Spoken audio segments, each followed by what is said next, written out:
My name is Penelope, I'm 32 years old, and for most of my life, I thought family loyalty meant giving everything until there was nothing left of me. For 3 years straight, I poured my hard-earned money into helping my older brother, Brandon.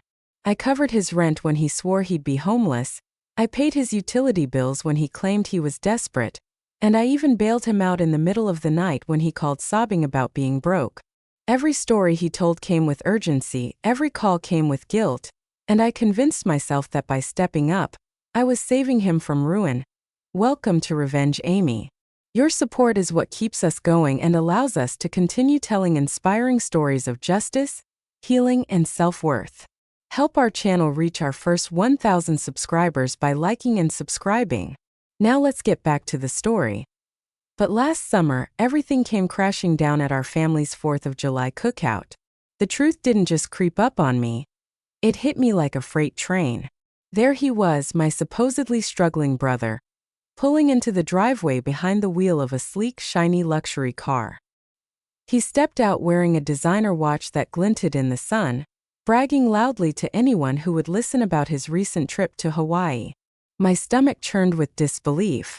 For 3 years I had been scraping by, cutting corners in my own life, just to bankroll what I now realized was his lavish lifestyle. I couldn't stay silent.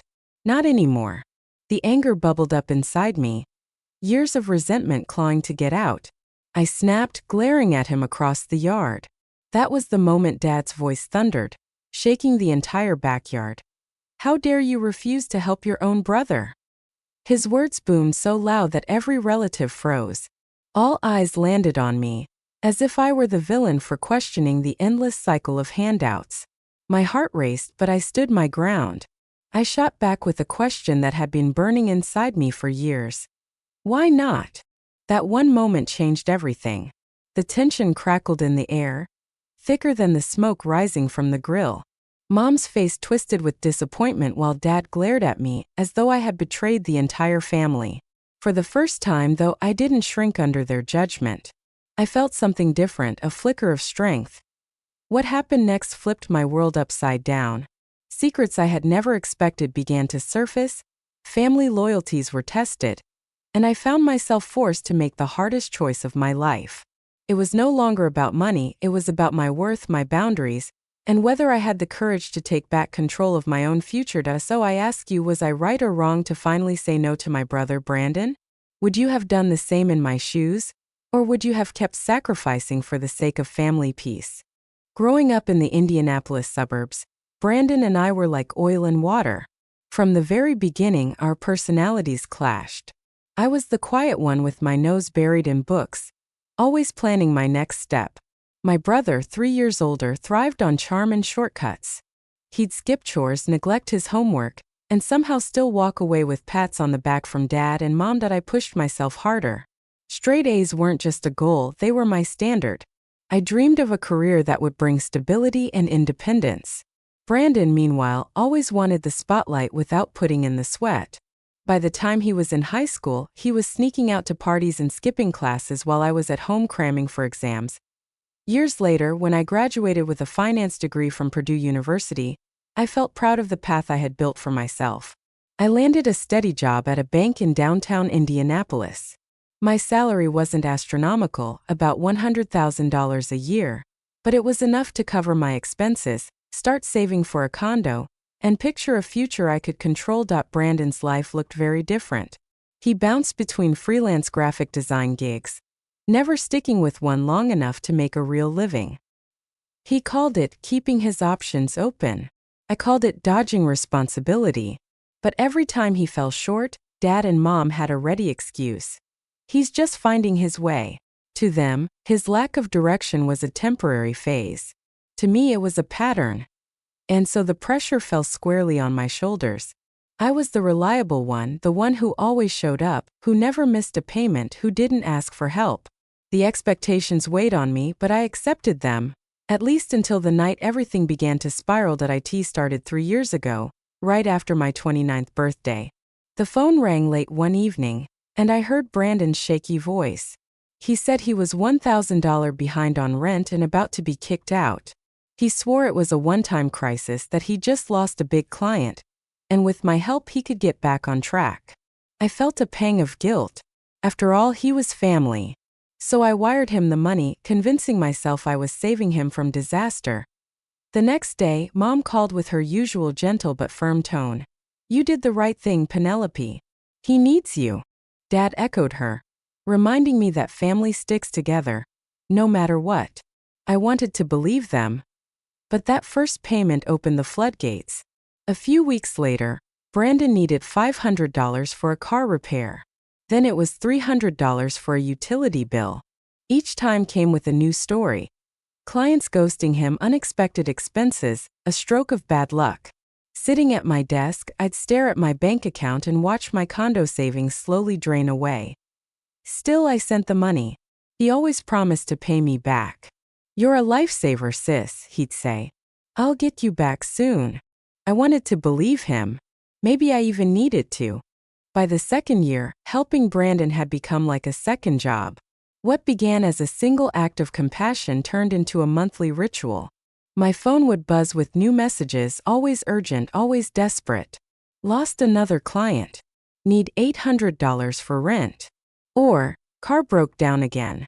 Can you spot me $500? His voice carried that same pleading edge every time, spinning tales of misfortune.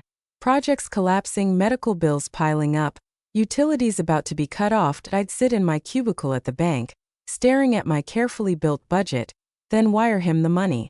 Each time he'd end the call with another promise. "I'll pay you back next month, Penelope. I swear." But next month never came. His promises stacked up like unpaid invoices, and my bank account was always the one taking the hit. I wasn't just covering his rent, about $1,000 every month for his downtown Indianapolis apartment. I was paying his utilities, $300 here for $100 there. Once he begged for $600 to fix his car's transmission, swearing he couldn't get to client meetings otherwise. I believed him, or at least I wanted to. And every transfer I made chipped away at my own dreams. The down payment fund for my condo was shrinking fast, and my real estate agent eventually stopped calling after I canceled our third house hunting trip. Even small joys slipped away. I slashed my 401k contributions to the bare minimum. I skipped a girls' trip to Nashville with my college friends, pretending I was too busy when in truth I couldn't afford it anymore. All the while, Mom and Dad cheered me on as though my sacrifices were my duty. To Sunday dinners, Mom would beam at me saying, "You're keeping the family together." Her tone was warm but laced with expectation. Dad was even blunter. "Brandon's trying, Penelope. You've got a good job, so help him out." Their words twisted in my stomach. It was like my success had turned into the family's ATM, and Brandon had the PIN code. One night, I did the math. Over $30,000 in just 2 years, and that was me being conservative. I stopped checking my savings balance because it hurt too much. Still, I tried talking to Brandon about cutting back. "Can you reduce your expenses? Maybe scale down?" I asked, my voice tight with frustration. He sighed dramatically, like I just didn't understand. "You don't get it, sis. Freelancing is feast or famine. I'm in a famine now." Then came another story, another excuse, and I caved again. I told myself it was what a good sister did, that family came first. But deep down I knew the truth. I wasn't saving him. I was enabling him. And the weight of it all, his needs, my parents' expectations, was crushing me. Last summer, I decided to host the family's 4th of July cookout. I thought if I put enough effort into the planning, maybe it would bring us closer together. I spent weeks organizing every detail, from the grill setup to the trays of ribs and coleslaw, determined to create a day full of laughter and connection. The backyard buzzed with chatter, kids darted around with sparklers, and I busied myself juggling platters of food, trying to keep everyone happy. Then I heard it, the low rumble of an engine. I turned toward the driveway and my breath caught. A sleek black luxury sedan rolled up, its chrome rims sparkling in the afternoon sun. Out stepped Brandon, dressed like he had just walked out of a magazine shoot. Crisp designer sunglasses shielded his eyes, and on his wrist gleamed a flashy watch that looked like it cost at least $1,000. My chest tightened. This was the same brother who had been calling me late at night, claiming he couldn't make rent, begging me for a few $100s here and there. And now he was showing up like some self-made celebrity. He sauntered into the yard with that same smug grin, greeting relatives with high fives and laughter. "Just got back from Hawaii," he announced loudly, making sure everyone could hear. Snorkeling in Maui was unreal. My cousins oohed and awed, while my aunt raised her brows in surprise, clearly wondering how he'd managed such an extravagant trip. That I froze, still holding a tray of burgers, while his words sank in. Hawaii. That wasn't a budget vacation, that was thousands of dollars. Just last month, he told me his car broke down and I sent him $800 to cover the repair. My stomach twisted. Something didn't add up. That's when my cousin Logan, never one to mince words, leaned close and muttered, "How's Brandon affording all this? That watch alone costs more than my car." His bluntness hit me like a spark in dry grass. My mind raced as the puzzle pieces fell into place. 3 years of draining my savings, putting off my condo dreams, slashing my retirement contributions and skipping vacations. All because I believed he was barely surviving. And here he was laughing, bragging, and flaunting luxuries I couldn't even dream of buying for myself. I couldn't just let it slide. After the food was served, I pulled Brandon aside, away from the laughter and music. My hands trembled, but my voice came out steady. "How did you pay for that car?" I asked, nodding toward the sedan parked in the driveway. He shrugged, casual as ever. "Found a good deal online." "What about Hawaii?" I pressed, my voice sharper now. He smirked, brushing me off. "Relax, sis. I had some savings, scored a discount flight." His answers were too slick, too vague. My doubts only grew. I crossed my arms and stared him down. "You told me you were broke, Brandon. I've been sending you money every month." For the first time, his smile faltered. As the night wore on and fireworks began to light the sky, I couldn't hold my tongue any longer. The glow of sparklers danced in the backyard, but the fire in my chest burned hotter. I spotted Brandon near the dessert table, laughing like nothing was wrong, and marched over. My heart pounded, but I wasn't backing down. I grabbed his arm and pulled him to a quiet corner away from the crowd. My voice shook with anger but stayed low and sharp. "Tell me the truth, Brandon. The car, the watch, the vacation. Where's all that money coming from?" He leaned back, crossing his arms, and flashed that same smug grin. "I told you I found some good deals." His tone was almost mocking. I stepped closer, my jaw tight. "Good deals don't pay for a luxury sedan and a trip to Maui. I've been sending you thousands. Rent bills, car repairs. You told me you were broke." For a moment his eyes flickered. Then he sighed and dropped the act. "All right, fine," he muttered, lowering his voice. "I've been using your money to live a little. You make good money, Penelope. Why not share it? I deserve to enjoy life too." His words landed like a slap. My fists clenched as rage surged through me. "You used me," I whispered, my voice trembling. "I gave up my condo, my savings, my future for you." But Brandon just rolled his eyes, dismissive as ever. "Come on, you're doing fine at the bank. It's not like you're hurting."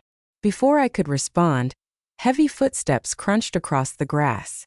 Dad appeared, his face red with anger. He had overheard everything. "What's going on here?" he demanded. I opened my mouth to explain, but Brandon was quicker. "She's freaking out over nothing, Dad. I just bought a few nice things." I cut him off, my voice rising. "Nice things that I paid for, Brandon. Thousands of dollars. He's been lying to us." That's when Dad exploded. His voice boomed across the yard, silencing the chatter.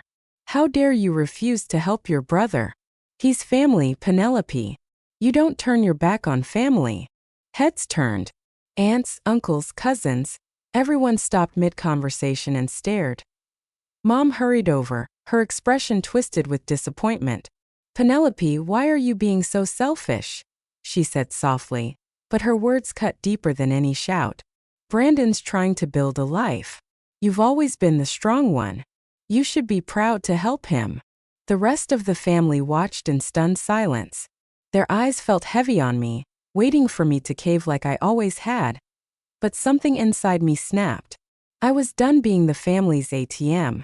I was done letting guilt dictate my life. I took a deep breath and steadied my voice.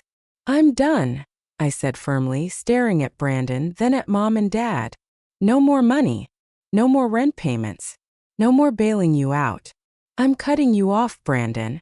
The words echoed like a thunderclap in the humid summer air. For the first time, Brandon's smirk vanished. Panic flickered in his eyes. You can't do that, he stammered. I need that money. Dad's face darkened.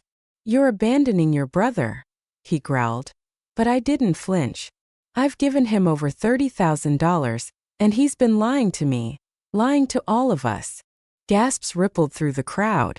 My family exchanged uneasy glances, but Dad and Mom stood unwavering, clinging to their favoritism that I turned away, my legs shaking but my resolve solid.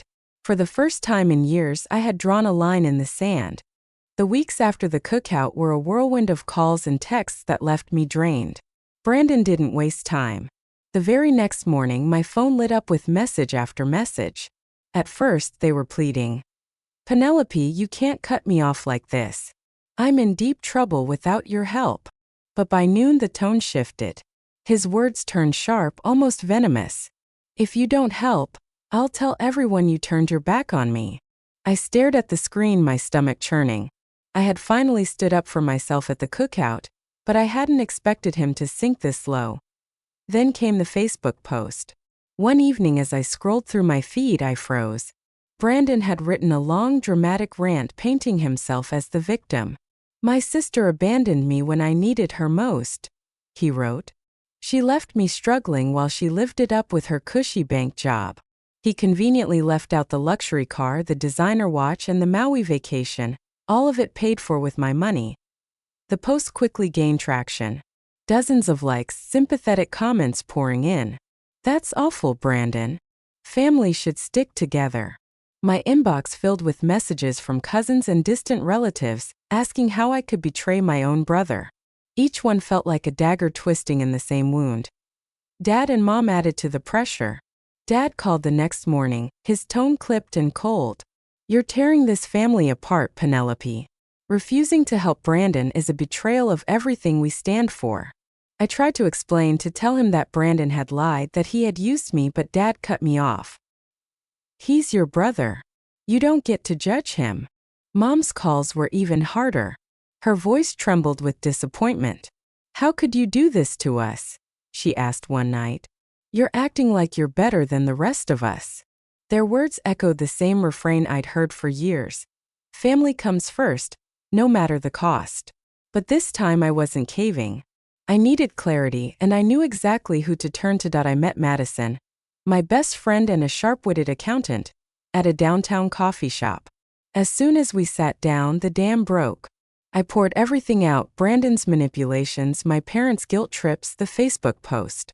Madison listened carefully, her brow furrowed. Then she opened her laptop. Let's figure out exactly how much you've given him, she said calmly, her fingers already flying across the keyboard.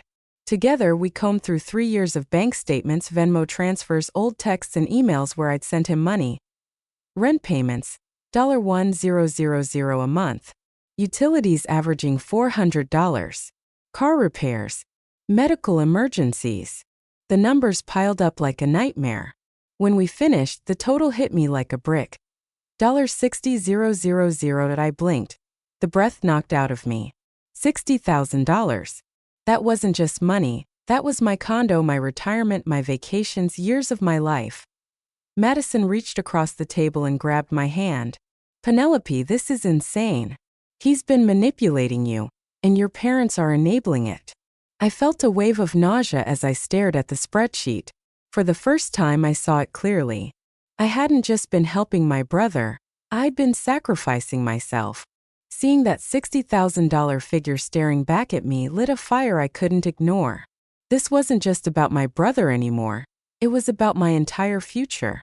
I was fighting for my life, not just my bank account. That night, I sat at my desk and logged into my bank account. My hands shook as I navigated through the automatic payments I had set up for Brandon. $1,000 for rent, $400 for utilities, $600 for his car loan.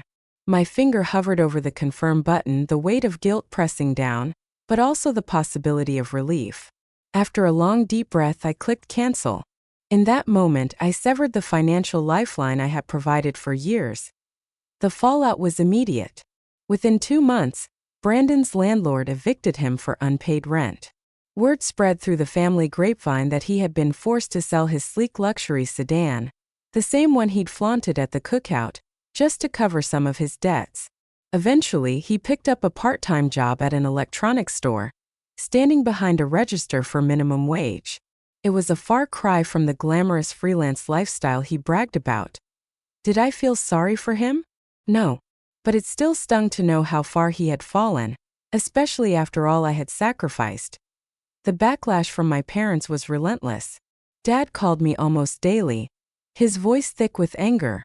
"You've ruined your brother's life," he barked one evening. "You had the means to help, and you chose to let him fall." Mom's calls were softer but no less painful. "I can't believe you'd let Brandon lose everything," she whispered, her voice breaking. "We didn't raise you to be this heartless." The guilt pressed in from all sides. Cousins, swayed by Brandon's sob story posts online, sent texts accusing me of abandoning the family. The weight of their judgment was crushing. Some nights I lay awake, questioning if I'd done the right thing. But not everyone turned their backs. One afternoon, my Aunt Caroline called. Her voice was calm, steady, and filled with warmth. "You did what you had to, Penelope. Brandon needed to face reality. You don't owe him your life." Later, at a family lunch, Uncle Thomas pulled me aside. His eyes were kind but firm. "We've seen how they've treated you," he said. "You're not the bad guy here." Their support was like a lifeline, reminding me I wasn't alone. Still, I needed more clarity, more tools to untangle years of guilt and conditioning. So at Madison's urging, I began therapy with Dr. Hayes, a calm, insightful psychologist. In our very first session, I spilled everything: the money transfers, the lies, the guilt trips, the Facebook post. She listened quietly, then leaned forward. "Your family has been manipulating you, Penelope. They've normalized Brandon's behavior and made you feel responsible for his choices." Her words hit me like sunlight cutting through fog. For the first time in years, I felt like I could finally see the truth. By the end of 3 months in therapy, I felt like a fog had finally lifted. Dr. Hayes helped me untangle years of guilt and manipulation. I realized how my parents' favoritism and constant praise of Brandon had conditioned me into believing his failures were mine to fix, and that my own success was something I owed him. For years, I had carried his burdens as if they were my own. But now, for the first time, I was free to set them down. A year after the disastrous cookout, I stood in the entryway of my new condo. The keys jingled in my hand as I stepped into the bright 2-bedroom nestled in a quiet Indianapolis suburb. Sunlight streamed through the windows, illuminating walls that were finally mine. Every detail of that condo felt like a victory. Proof that I had reclaimed my life after years of sacrifice. I'd rebuilt my finances, too. My retirement contributions were no longer the bare minimum. Each deposit into my 401k felt like planting seeds for a future I almost lost. I had a savings plan again, vacations to look forward to, and a sense of control I hadn't felt in years. As for Brandon, he never truly changed. I heard from my cousin Logan that he was renting a cramped studio apartment, still working part-time at the electronics store, and still trying to borrow money from anyone who would listen. Most of the family avoided him now, especially after his Facebook stunt backfired. His attempts to spin himself as the victim had worn thin. I didn't feel triumph. What I felt was resolve. His choices weren't my responsibility anymore. Months earlier, I had blocked his number, tired of his begging texts and veiled threats. It wasn't easy, but cutting him off lifted a weight I had carried far too long. My relationship with Mom and Dad remained strained. Our calls were short and surface level.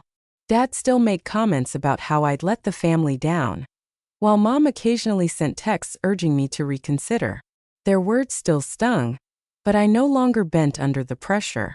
I had learned to protect myself even if it meant disappointing them. Thankfully, Aunt Caroline and Uncle Thomas continued to be my anchors. They checked in often, their voices warm and reassuring. "You're doing what's right for you, Penelope," Aunt Caroline reminded me during one call. Their support reminded me that not all family bonds had to be toxic. Some could be healthy, and those were the ones worth holding on to. The greatest lesson came from those painful years. Boundaries are not selfish, they're survival.